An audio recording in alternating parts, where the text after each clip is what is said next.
Hey guys, I'm sorry I haven't been uploading many videos for the past 3 or 4 days. I'm trying to have a good way to explain this without sounding incriminating. Yeah, whatever, I'll just end. I had a brief falling out with the girl of my dreams, and it took a couple days for it to be resolved. I mean, I really didn't know what to do for 3 solid days. I mean, I was wallowing in self-pity and asking why I screwed this up, even though I only did maybe 5% of the damage. Rather, I only contributed to about 5% of the things that went kaput. And she admitted that the other 95% was her fault. And that's fair. That's very fair, because all I posed were 2 simple questions of clarification, and, you know, she responded, and then in her words, like a bitch, she was on her period. And that's what I really like about Marlena. She really has the sense of justice, and the sense that it's okay to admit you're wrong. You know, as much both of us really like being right. And is that a bad thing? No, not at all. It's also good to admit when you're wrong as well, and that's really why I know she's a keeper.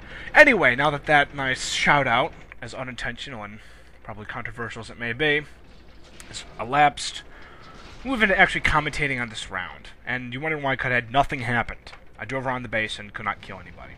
But, then I see a piece of artillery, I'll go for him later. And there's this guy in the grill. Now here, I'm just beginning to learn how to shoot on the move. I should have aimed a little bit up and to the right there. Or at least a little bit up. Because usually when you fire on the move, your shell bounces down. That's just what I've noticed when I'm using the Panzer 34. But I get hit on here. And I don't know why he drove away from me. He must have been trying to move me or something. I just love those square ass cheeks of that grill. Oh yeah, it's delicious. Anyway. That's what's fun about this map. Once you get behind the enemy lines, it is a real pain to dislodge you. Got artillery shells blowing up everywhere. It's alright. Because they don't usually think we'll get this far. And if you look at the score, it's tied. So they're not really expecting this. But if you've ever read The Art of War, attack where the enemy is unprepared and attack where you are unexpected. And it works. Look at this guy at BT. I believe he was trying to spot me for artillery. He didn't really do a very good job of that because he ended up getting stuck on some allied tanks, and that gave me time to get a shot on his hull, which I believe I take right. God dang it. I'm getting stuck on the hull. I don't know how that missed. Got lucky. And in the side, I ram him to make sure he takes more damage, and the shots kill him. Aha! The BT-7 dies in a big kablooey. That was pretty fun. There's one more kill, and I believe I damaged some tanks as well. And at this point, you can notice the balance of power is shifted in favor of our team. If you look at the kill rate, the enemy only has 4 tanks left.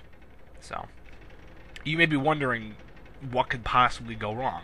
Don't worry, I don't die. But look at that little red bar on the top of the screen, just below the kill rates for each team, our team versus their team. What the enemy team did here was brilliant. They realized, well, heck, they're not going to beat this combination of a flanking 3-4 and our other tanks dying. I killed the M7 Priest. That's the last of their artillery. And I'm thinking, alright, so we have a huge bias in manpower here. We have a couple choices. We can either go for the base of the enemies or try and defend our own. Actually, the group of tanks in the middle, so they split off. So I'm trying to head back to the main base, but it was just a case of too little, too late. It was unfortunate. I really thought we had this round in the bag. But, I mean, who am I to complain? I got 3 kills, all 3 of which were legitimate. And I captured a bit of the enemy base. But I got to give the enemy teams some credit. They really knew their stuff. I mean, they saw the big picture. That there's no way in heck that beat our tanks is straight up gunfight. So, they go for the base. And that's what I like about World of Tanks. There's more than one way to win a battle. I mean, the best is when you kill all the enemy tanks and you capture the base, but obviously that did not happen here. So, checking the kill ratio, notice how there are 3 tanks left on the enemy team. I ended up getting 3 kills and I discovered 2 enemies, which wasn't bad at all. No, this was definitely an above average round. This is when I began to realize that the Panzer 34 is a mean tank. It's great for shoot and move in the circle of death. I mean, you saw what I did to those artillery pieces. I mean, what I did to them should not be legal in any state in the Union. Alright, so thank you for watching. There will be more of these matches coming up. Stay tuned.